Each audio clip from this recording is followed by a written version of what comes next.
Thank you. The other item that we pulled from the consent agenda is a description of new courses for the upcoming school year 2017 and 18. And I will turn it over to Dr. Wusso again to answer any questions that I had a couple of board members who were interested in having discussion about this.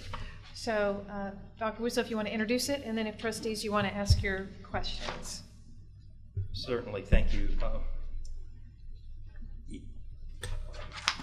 Again, for maybe the first thing I'll do is give you just an overview of the process, and I'd say we've had a similar process in place for at least the last 20 years, where and in the agenda item, you can see that there's a membership to a committee. So we do this each fall. So both from program areas as well as campuses can bring forward requests for consideration of new courses to add or courses to sunset that have kind of, for various reasons, have kind of outlived their usefulness. And so we look at both the formal process to add courses and to sunset them. This year was probably a little bit more robust year than many.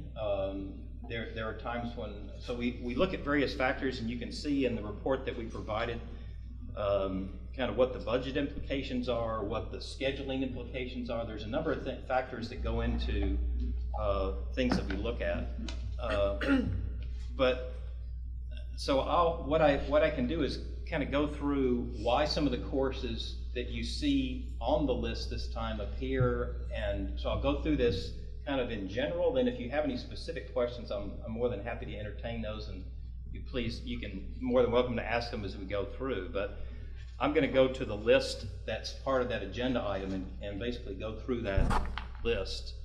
The first one is the social studies course in terms of the standards, personal financial literacy, and this is one that's had quite a bit of conversation at the state board level for a number of years. And so again, we're looking to add this course next year. We're actually required to offer this course. We don't know in terms of graduation plans how many students will be able to fit this into their schedule, but we think that it's a valuable course. Many of these elements are included in as portions of other courses, but this is a standalone course that's a semester course. The next one on the list are some ESL courses, and one thing I'd say here is there's nothing that's necessarily that unique about these courses other than we have, like many districts in the Metroplex, we have growing numbers of newcomers that come to us as older age students. So we have more need to create individualized schedules for those students as they're developing in an accelerated way their English language proficiency. So adding these courses allows us to give those students state credit toward graduation, while at the same time, in an intensive way, building their English language skills so that they can be more successful, obviously, in all of their coursework. But you have to accelerate that English language development on the front end. So these courses were brought forward in that regard. The next course the next set are mathematics courses. I've actually got a handout because one of you asked more specifically about the computer science strand. So this is something that we've been working on for a while. So what I've shared with you here is a handout that and you can see on one side, it's a handout that we prepared for the principals as kind of an overview of this sequence. But our intent and what we're excited about, I'd say, is our ability to offer now for the first time. Part of this is because of House Bill 5 and allowing more flexibility in courses of study that students select. It's also the College Board went through a period with computer science where they took some courses away. Now they've added a new course.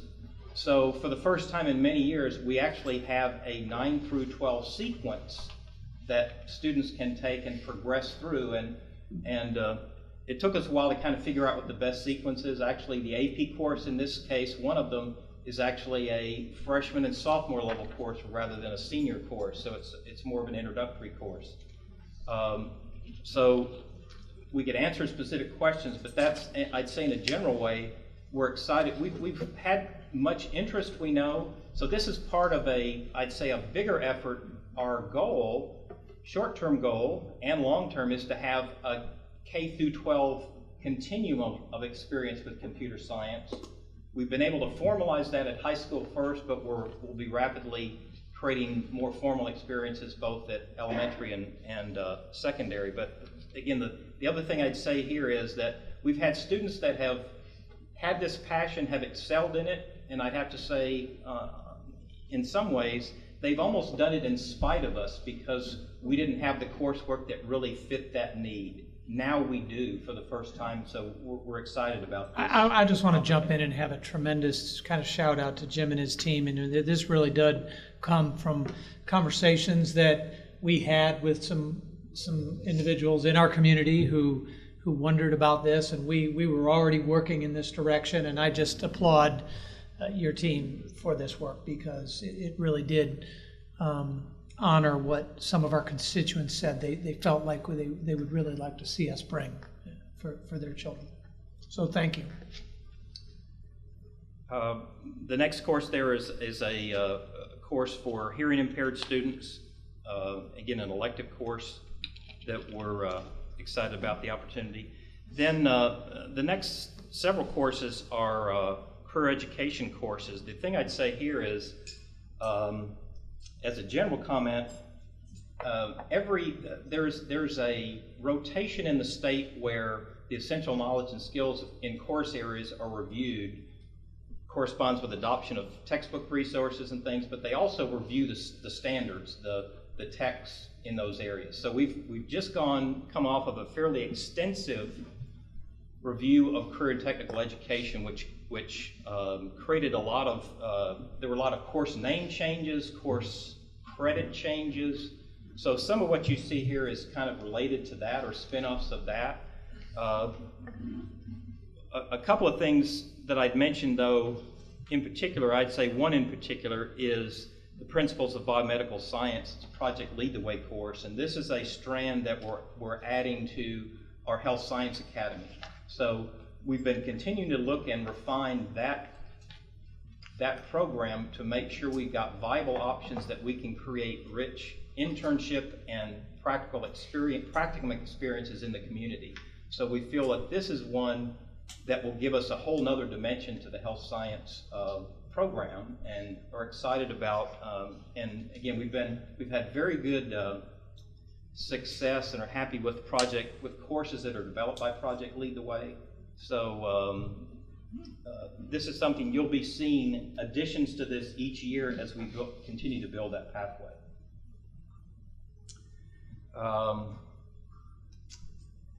Then, and again, unless you have questions, I'll just mention, because it may, the science courses maybe stick out there a little bit. So one of the things too that happened with some of the changes from the state, our advanced placement courses in science, most of those have been blocked courses where we've got the course and then a lab that goes with it, so that it's a 2-period time block in order to do the lab activities that go with it.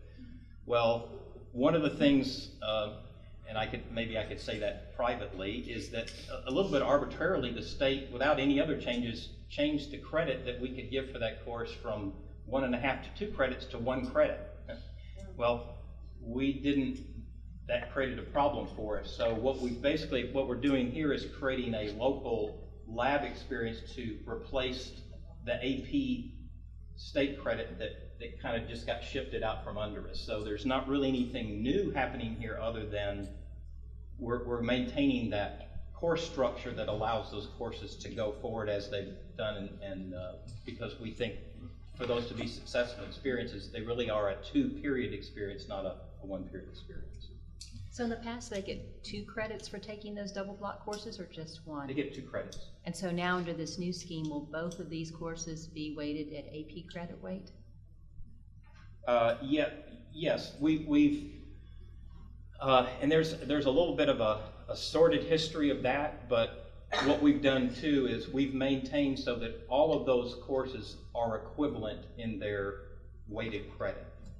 So we've gone through a transition where 1.5 credits was at AP and 1 was at honors. Now it's two credits of AP for all of the different science courses. And the final thing here is the Latin. Here's an example of the sunset piece. So Latin, we've had actually declining enrollment in Latin for a number of years for a variety of reasons. Largely student interest. It's been difficult for us to find teachers, but I'd say for the last few years we've tried to kind of keep the stream going so that students who are already in the pipeline, they could finish a sequence that they've started. And I'll look out here to Dr. Thibodeau to kind of confirm. We were checking on the number of students that we have actually enrolled in Latin right now is literally between 1 and 3 in the entire district. For a variety of reasons, but that's an online experience. So one of the other things that's changed for us, so it gets very expensive to offer, we can't offer courses with that few students, but also during part of this, in the House Bill 5 change, foreign language is now a requirement for all students for graduation 2 years. So we're also want to move so that we have every language opportunity that we provide for students. We want to make sure that there's at least 2 years in a sequence that we can offer. So we don't want to start students down a path and say, oops, we don't have enough to offer the second year, so you need to change paths. So there still would technically, I guess, be an option through the Texas Virtual School Network. If someone really wanted to take Latin, they could do that kind of outside of our offerings. So it doesn't mean that technically, but it's not something that will be on schedule cards. It's not something we're going to formally offer and schedule going forward. But they would actually receive graduation credit for those courses if they take them in the other online system? Yes, if they went through an approval process to get the approvals to take those things, yes, they could. Okay. And what are our neighboring districts doing with Latin? I might look to others. I don't know of. Again, the few that are doing this are doing it online. I don't know that anyone in our immediate areas that's offering Latin as a face-to-face course. I just didn't want our students disadvantaged because I know a lot of pre-med students are interested in Latin, or used to be. And long. Okay, any other questions? Actually, I want to applaud you for the computer science progression because I think that has been a gap in a district that's populated with so many high-tech families. And in this day and time, if they don't start coding pretty early, they already feel like they're a dinosaur by the time they hit their junior year. And so I really applaud that. I would like to ask quickly about the calculus class. I don't know if I missed your explanation of that. Is that a class beyond our AP Calculus BC? Yeah, I'm sorry. I probably inadvertently skipped right past the calculus. So the Multivariate Calculus is a course. So for a number of years, we've had students that have accelerated beyond the coursework that we can offer locally in a sequence. So we've been trying for years to make connections. In some cases, those students will go to UTD or North Texas or Collin College to take additional math. What we're proposing here is actually a course that we would teach, our own teachers would teach. We're working on a dual credit agreement with Collin College so they can get credit through Collin College. There's still some obstacles which we're not exactly sure of with four-year universities of those relationships. That's for another time. But this is a course, and we have a significant number of these students that have finished BC Calculus. So BC Calculus would be a prerequisite for this course. So this is a course beyond BC Calculus. So would it be honors credit? Because it can't be AP, right? Well, it's not technically an AP course, but we're proposing this get a 5.0 credit, which is commensurate with an AP course. I have a couple of, My turn. okay. I have a couple of questions. What is the threshold that causes you to add a class? How many students or teachers would have to request it before you decide that's something we want to address? Yeah. Let me let me respond to that in two. So the process that we're doing here is course offerings. That's really different than whether a course makes it an individual campus or not. So I might defer the threshold question to Susan, but what we try to look at in terms of considering courses, even to add to our catalog, is changing need, kind of as conditions change and so forth, as well as interest, or things like we see a need, like the mathematics as an example, or the financial literacy, or again, basically the example. So it's really more based on need, and how maybe curriculum has progressed is typically what develops. It emerges from some identified need. That's part of what we do, but we don't enter into it with a guarantee that this is going to make on every campus. That's really, right. That happens based on that enrollment threshold, which is around 15 or 15 to 18 is I'd say a pretty approximate number that typically a course, less than that the course wouldn't make. Is there a mechanism right now for, I mean, we assume that we know what the future holds and what classes are important to have. Is there a mechanism for the students themselves to say, you know, there is an area that I'm interested in, and I don't know, there's 54,570 students here, maybe there are a few more. Is there a mechanism for that? Well, I'd say yes. I don't know if there's a formal mechanism that we call for that, but again, we've had this process established enough that there is a teacher pipeline, and so in the case of students, I'd say as students are meeting with counselors, developing 4-year plans and looking at interest, if there was something that was a void that was missing, I'd even say some of this with some of the CTE, it comes through, I'd say it also comes through teachers. So teachers that have students in other courses say, well, we've got this group that really would be interested in the next thing in this sequence. Floral design is an example of that. As part of the changes in the state standards, which I talked about, we only had a 1-year course. We weren't offering it's no longer called advanced floral design, it's some other title, but we weren't offering that. But based on that kind of that need, and then the committee talks about that, yes, we see that kind of more widespread, and so it's not a necessarily extremely nimble process because we have to put some things in motion, but over time, I'd say it's pretty responsive that we can get courses considered to be added. You know, now that we have this survey that we're going to be doing, I'm assuming the survey once a year. One idea could be that through this survey, we actually ask the students and possibly the teachers, what do you think are new classes we should think about? And if all of a sudden we get a strong request for something we have not thought of, maybe we do. Yeah, I'd also say another element of that, as Susan was reminding me of, is that the courses we're doing here, we don't,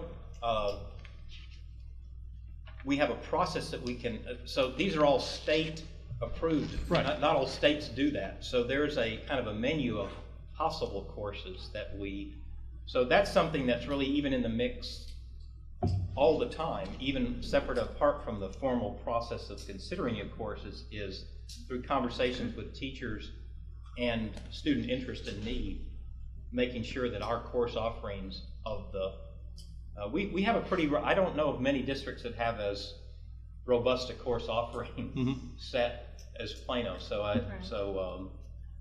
I'm not saying there aren't other ways to get input.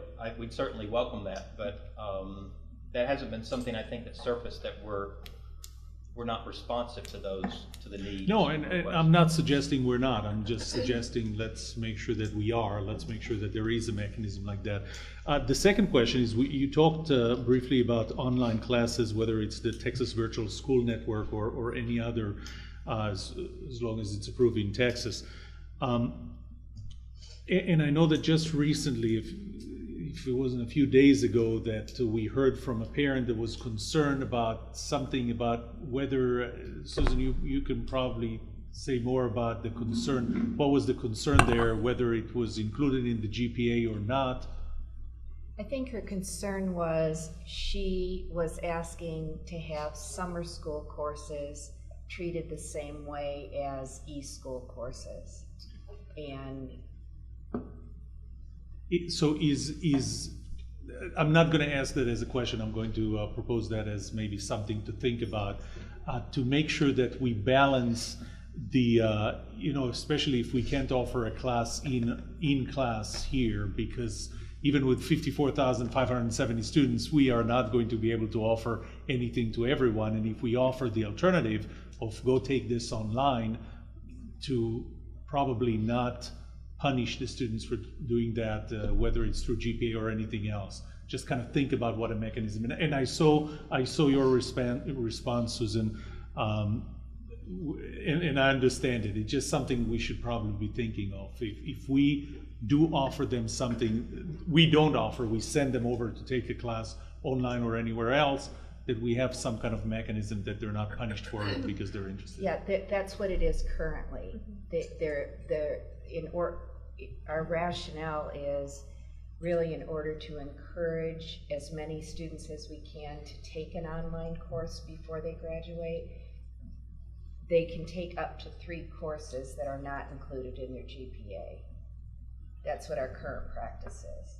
Could they have the option The option what? of requesting that it would be included? No, partly because we don't administer some of those courses. Let me back up. I guess that could be, kids would have to, it would get messy. I mean, they'd have to declare or not declare before they take the course. They can't do that afterwards, so. I would say most, I would speak for them, I would say most people would choose not to.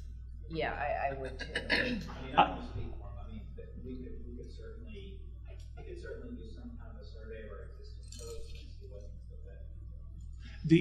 I don't want to get to that level. At the highest level, I want to make sure that a student does not pass on a class that they're interested in that maybe is related to what they're going to do in the future because of how it's included or not included in GPA. I just want to make sure that we don't pass on that opportunity. And I think that is a great point, and that's something that our class rank committee is certainly looking at as well. I have no further question for these witnesses. Dr. Busso, I had a couple of quick questions. Okay, it is working. As far as the computer science courses, I've been asked by different parents, will those qualify for a language requirement? There's been a lot of back and forth with the state board. The state board is actually who is able to determine that. Last I remember, I'm looking at Lisa. It is now. It's back in. Okay. So there was a lot of debate because even the language in the law required it to be a computer science language. So they were debating for the longest time, well, what computer science programming language would that be? And there's also the overlap, does computer science count as science credit? So it's gone through lots of iterations. So right now, technically, it'll count for the 2-year or 1, 2, and 3. Okay. So it will count for language. Is that what you're saying? For graduation. Now, whether a college will accept that as their language, so it's just an interesting area that I'd have to say we haven't aggressively pursued communication because we haven't known exactly where that's headed. So it's only recently that's been back in as a substitute for the language requirement.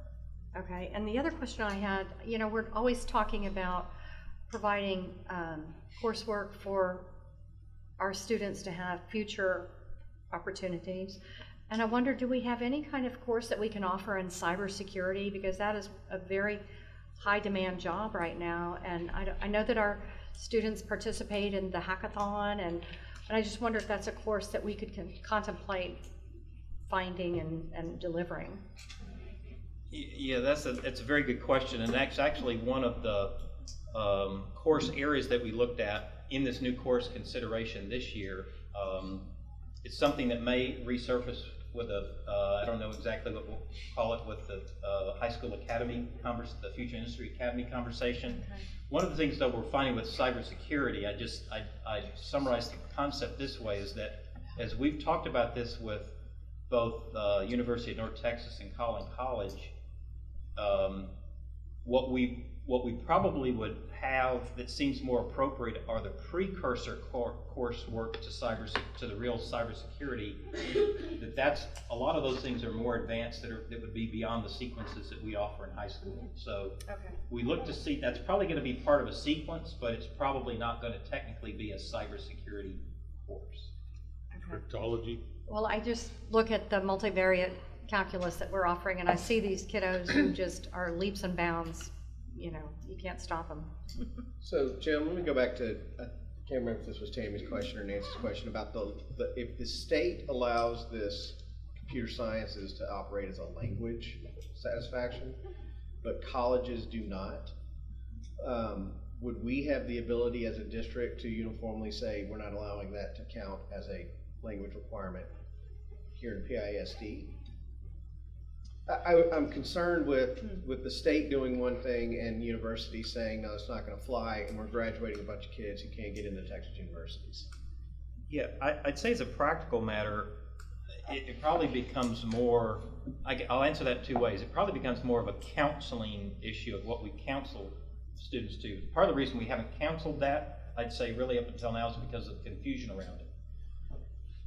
To answer your question though about could we do that locally, and I'm pretty sure the answer is no. We can add to the state requirements. We can do things beyond state requirements as a local board, and we've done that. Actually, for example, we have an additional social studies. We require health. There are things that we've done locally that aren't part of the state requirements. I don't think we have the ability to take something away that's a state option. But David, there's also a problem with, if you do that, you're assuming that they all go to college. As long as you make it clear enough that, by the way, colleges might not accept that as a language, the state does. If college is not where you're going, or the college you're going, you're pretty sure will accept that, why should we be the one stopping it? Well, it's something to consider big picture wise. And, you know, certainly we're not making a decision tonight, but you know, in your example, certainly somebody could go take their high school diploma, go into the workforce, and 3 years later want to go back to college to get a college degree, and they're in the same boat. So, I mean, yeah, to a certain extent, we would have to make sure that we are counseling and advising these students appropriately, and they are 100% fully aware of the consequences of their choices, and the potential consequences, not just next year, but 10 years from now. Counseling and advising is great. Forbidding is where I get a heartburn. My last comment, I just want to give you kudos on the personal financial literacy. I don't think that any young person should be going out into the cold, cruel world without that. Okay, sounds like everyone has their questions answered. This is still an item that needs action tonight. Do I have a motion to approve? So moved. Do I have a second? Second. All in favor, please raise your hand. Motion passes unanimously.